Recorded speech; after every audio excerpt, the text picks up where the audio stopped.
आज की वीडियो में मैं आपको बताऊंगा मलिनता क्या होती है, मलिनता कैसे दूर करें और जब मलिनता आपके शरीर में होती है तो आपके शरीर को क्या क्या दिक्कतें, क्या क्या परेशानियां होती हैं। वीडियो को ध्यान से सुनना क्योंकि ये जो वीडियो है, ये जो जानकारी ये बहुत महत्वपूर्ण होने वाली है। कई बच्चों को पूजा का फल इसलिए नहीं मिलता या उनको अनुभव इसलिए नहीं होता क्योंकि उनके शरीर के अंदर मलिनता होती है। विशेष रूप से मलिनता 4 प्रकार की होती है जिनके बारे में हम आज की वीडियो में जानेंगे। और आज की वीडियो में मैं आपको ये भी बताऊंगा कि मलिनता को कैसे हटा के आप प्रभु की कृपा प्राप्त कर सकते हो, अनुभव को प्राप्त कर सकते हो। कई बच्चे कई कई साल से पूजा कर रहे हैं पर उन्हें अनुभव नहीं हो रहे, सवारी नहीं आ रही या फिर वो शक्ति उन्हें प्राप्त नहीं हो रही है जो उनको मिल जानी चाहिए थी। उसका कारण मलिनता होता है। ये जो मलिनता होती है, आपने कई बार लाइव में सुना होगा, दरबार में सुना होगा कि मलिनता है आपके शरीर के अंदर। ये मलिनता आपके शरीर को तो खराब करती है, आपकी पूजा पाठ में भी आपका मन नहीं लगता इस मलिनता के कारण।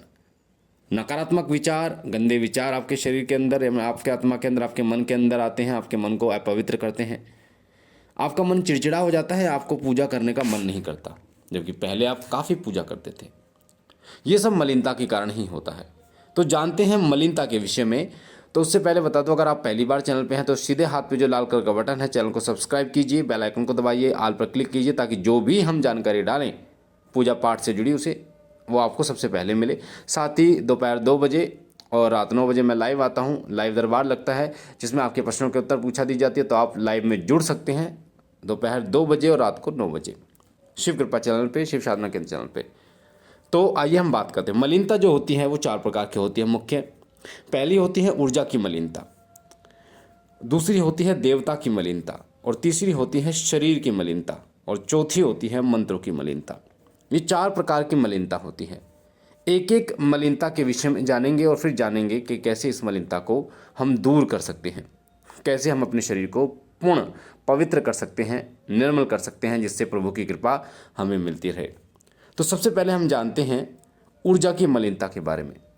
ऊर्जा की मलिनता को आप ऐसे समझ सकते हो जैसे एक पानी फ्लो करता है, पानी बहता है पाइपों में, पानी बहता है पाइपों में, पानी बहता है, उसी प्रकार से हमारे शरीर के अंदर ऊर्जा बहती है पूरे शरीर के अंदर।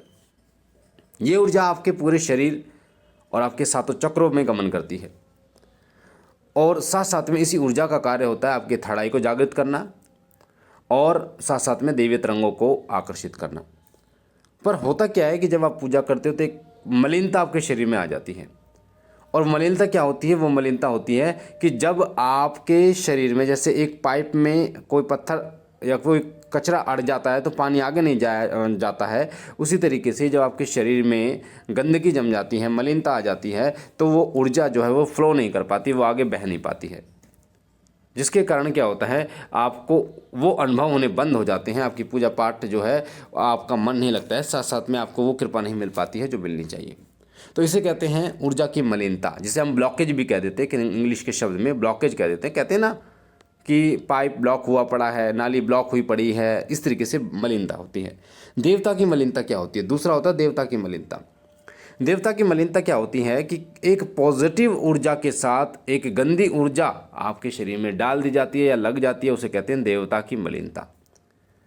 अब जैसे आप पूजा करना शुरू करते हैं तो दैवीय तरंगे या दूत या गण आपको मिलने शुरू हो जाते हैं। तो वो डायरेक्ट आपको नहीं मिलते, उनकी ऊर्जा मिलती है, 20% 10% ऊर्जा मिलती है। फिर जब वो 100% ऊर्जा मिलती है, तब जैसे एक बच्चा छोटा होता है, जब गर्भ में बच्चा होता है तो धीरे धीरे उसके हाथ बनते हैं, पैर बनते हैं, फिर धीरे धीरे वो बच्चा पूरा बन जाना शुरू होता है, फिर धड़कन बनती है, इस तरीके से पूरा बच्चा विकसित होता है।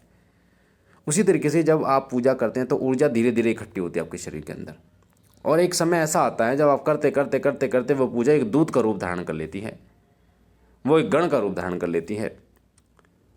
और वो जो दूत या गण का जब रूप धारण करती है तब वो बहुत पावरफुल होती है। पर जब शुरुआत में आप पूजा करते हैं तो वो 10% या 20% ऊर्जा होती है, कच्ची ऊर्जा होती है जिसे हम कहते हैं। तो अगर आप चौक चौराहे से कोई गंदी शक्ति लग गई आपके साथ या किसी तांत्रिक ने गंदी चीज़ें डाल दी हैं तो उसमें क्या होता है, वो शक्ति भी मलिन हो जाती है। उसे कहते हैं देवता की मलिनता, जिसके कारण वो देवता कार्य नहीं कर पाता, जो आपकी रक्षा का कार्य नहीं कर पाता, आपके कार्य बनाने का कार्य नहीं कर पाता, यानी आपको आगे बढ़ा नहीं पाता। साथ ही वो जो ऊर्जा आपको पॉजिटिव ऊर्जा मिल रही थी वो ऊर्जा फिर आपको मिलनी बंद हो जाती है। इसे कहते हैं देवता की मलिनता।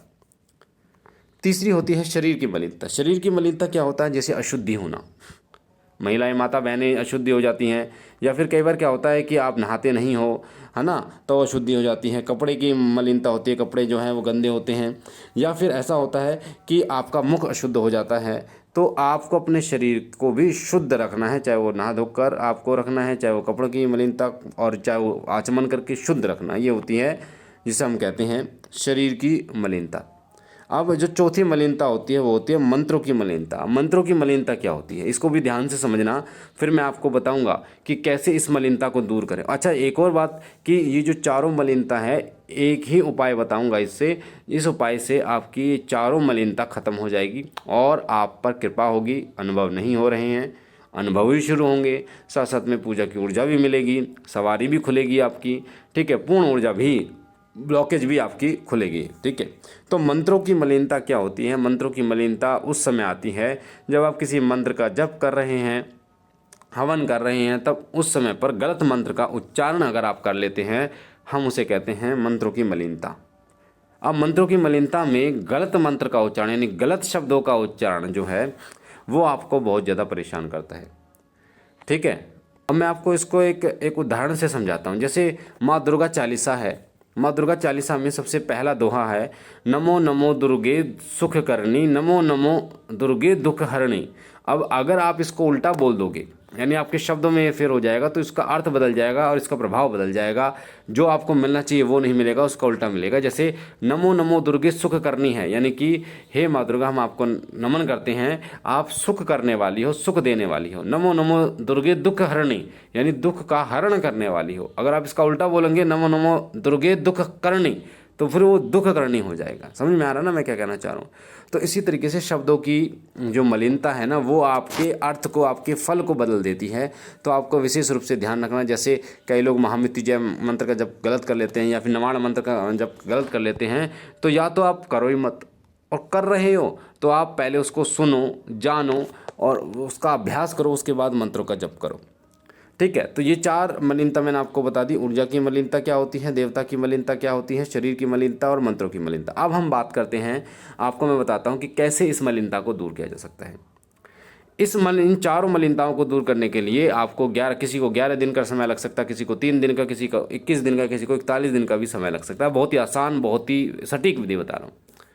आपको क्या करना है, 2 लौंग आपको अपने सीधे हाथ में लेनी है, 2 लौंग आपको अपने उल्टे हाथ में लेनी है। 1 कपूर की टिक्की आपको सीधे हाथ में, 1 कपूर की टिक्की आपको उल्टे हाथ में, ठीक है।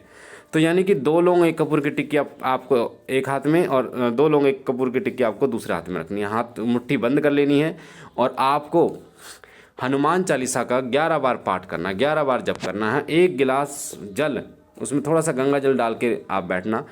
1 हनुमान चालीसा पूर्ण होने के बाद उसमें फूंक मारना। 11 हनुमान चालीसा पूर्ण होने के बाद आप फूंक मारेंगे और उस जल को पी जाएंगे और जो कपूर और लौंग हैं उनको जला देंगे। ये विधि सुबह शाम आप करना शुरू करेंगे तो कई लोगों की मलिनता अगर कम है तो वो 3 दिन में ख़त्म हो जाएगी, उनको रिजल्ट मिलने शुरू हो जाएंगे, उनका शरीर हल्का हो जाएगा, उनके दर्द खत्म हो जाएंगे, उनका मन एकाग्र हो जाएगा, उनका गुस्सा कम हो जाएगा या बिल्कुल ही ख़त्म हो जाएगा और दैवीय तरंगे उनको प्राप्त होनी शुरू हो जाएंगी, सवारी आनी शुरू हो जाएगी। तो इस प्रकार के अगर संकेत उनको मिलना शुरू हो जाएंगे 3 दिन या ज़्यादा दिन में, स्वप्न के माध्यम से अनुभव बढ़ जाएंगे उनके, वो जो चाहते हैं वो उनको मिलना शुरू हो जाएगा, उनकी इच्छाएं पूर्ण होनी शुरू हो जाएंगी। तो ये जो लौंग कपूर विधि हम इसे कहते हैं, इसकी पूरी वीडियो भी चैनल पर, शिव साधना केंद्र चैनल पर आपको मिल जाएगी, लौंग कपूर विधि। तो मुझे आशा है ये महत्वपूर्ण जानकारी आपको पसंद आई होगी। पहली बार चैनल पर है तो चैनल को लाइक कीजिए, शेयर कीजिए, सब्सक्राइब कीजिए। बाबा भोलेनाथ आप पर कृपा करे, आपके घर परिवार पर कृपा करे। हम मिलते हैं एक नई जानकारी के साथ, तब तक के लिए ओम नमः शिवाय, ओम नमः शिवाय, ओम नमः शिवाय।